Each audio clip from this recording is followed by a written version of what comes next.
3, go. Our topic is violence faced within minority groups. To fully understand this topic, we must first define what violence is.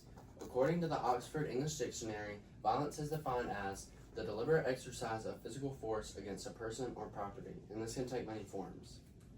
Through our research, we have found that violence in the United States negatively affects the opportunities of minorities by limiting their civil rights through racial profiling and domestic and gun violence, causing negative relationships between the victims of violence and the judicial system or their parents, and forcing them to live in fear of violent attacks such as violent extremism. The first negative effect of violence, specifically domestic and gun violence, is the limiting of civil rights through the act of racial profiling, which is defined as selection for scrutiny by law enforcement based on race or ethnicity rather than on behavioral or evidentiary criteria. Researchers at the National Domestic Violence Hotline state that African Americans lack support from government agencies, which increase the chance in domestic and gun violence. This leads to added barriers in reaching a safer place or getting support due to distrust in many government agencies, such as the police department. These effects are visible in statistics provided by the National Domestic Violence Hotline.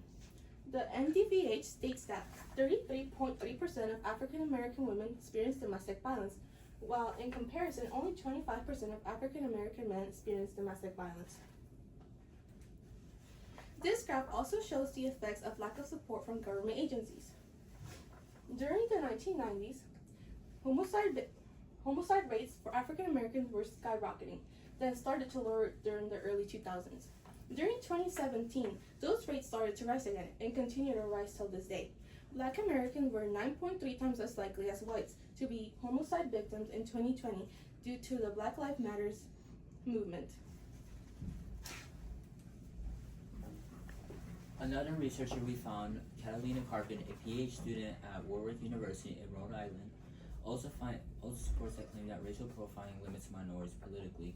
According to this, minorities develop a lower states of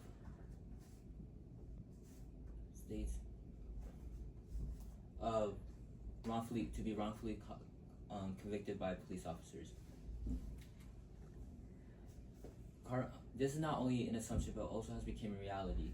Carpin also found research on that 1 in 1,000 black men are killed by police officers, which is 2.5 times more likely than 2.5 times than whites. She also found how white males also African Americans are incarcerated, which is 5 times the rates of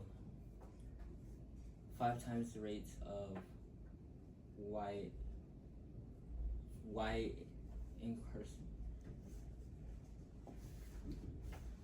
which is whites and much more likely to be wrongfully convicted. As Carpin states, this leads to a lack of political participation as shown in this graph, while all demographics have been increasing steadily as shown in this graph right here. White participation greatly than the other ethnic groups, which the other ethnic groups have been increasing steadily, and that the racial profiling can have politically on voter participation. The second negative effect of violence is that it causes bad relationships for victims. According to Kirkland, a researcher studied the effects of incarceration on relationships with children and their incarcerated parents. She found that incarcerated parents are more likely to lose their parental rights alone due to incarceration alone compared to parents who physically or sexually abuse their children. From a social standpoint, this shows that incarcerated parents run the risk of complicating their relationship with their children, which plays a key role in their social and mental development. However, this is an upsetting reality for many families, as according to Kirkland, 1 in every 5 black men in Louisiana prisons is serving a life sentence with no opportunity for release. This means that 1 in every 5 children is unable to see their incarcerated caregiver in a normal setting. However, this is an upsetting, even though prisons do offer visitations for the incarcerated, there are often limitations to this too. As seen in the chart, there can be multiple barriers to how often families can visit, such as strict visitation rules or distance, which shows the disturbing social ties that come with being incarcerated. Another cited limitation is the tension between victims and the judicial system. Researcher Rudabeth K. and Jones S. of the U.S. Crisis Monitor gathered analytic data about the types of protests that were apparent during 2020 in the U.S., mainly focusing on the Black Lives Matter movement. According to Rudabeth, when the military was forced to intervene, they disproportionately used force while intervening in demonstrations associated with the Black Lives Matter movement relative to other types of protests. Additionally, she states that in some cases, these efforts reduce tension between the community and the police, while in others, demonstrators raised concern that these displays serve more as PR stunts rather than genuine acts of solidarity, potentially obscuring the scope of police brutality. Showing the social strength that military intervention created in the judicial system. The main reason why this military strength was caused is because the protests were originally meant to be peaceful, which would be protected under the Citizens First Amendment rights.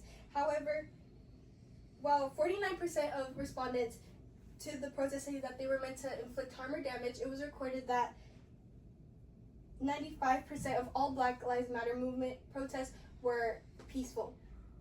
Many who supported the cause said that this military intervention saw it as unconstitutional, creating tension towards the judicial system that Rudabeth described.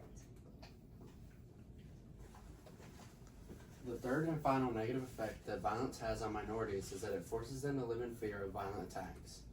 According to researcher Meyer and his colleagues at Rutgers University, violent extremism is defined as the threat of using violence to promote or achieve some social, political, religious, or other ideological objective. They then go on to say that recent years have seen the largest surge in U.S.-based violent extremism in over a quarter of a century, with well-documented records of attacks on or threats to major governmental institutions, infrastructure, and specific segments of the population, including immigrant and BIPOC communities. From a cultural perspective, this shows that violent extremism is often targeted to certain ethnic groups, which can affect the way in which they live.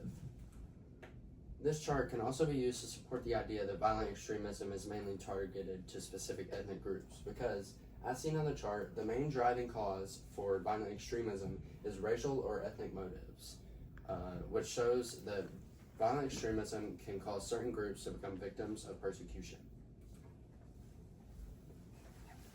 Through our research, we have found that there are to be two main solutions to solving the violence inflicted on the minority groups of the U.S. The first solution would be to add restrictions on people who can purchase guns. The second solution would be to add racial justice programs in the U.S. Adding restrictions on the guns are very controversial topics because most people argue that self-defense is necessary for others who are not involved in crimes, while other people argue that adding restrictions on the guns would lessen the availability of guns to youth, criminals, and mass shooters. However, researcher David Carey states that there are certain regulations and rules to help reduce the easy availability of guns to criminals, mass shooters, and youth as well, while creating a safe and positive outcome.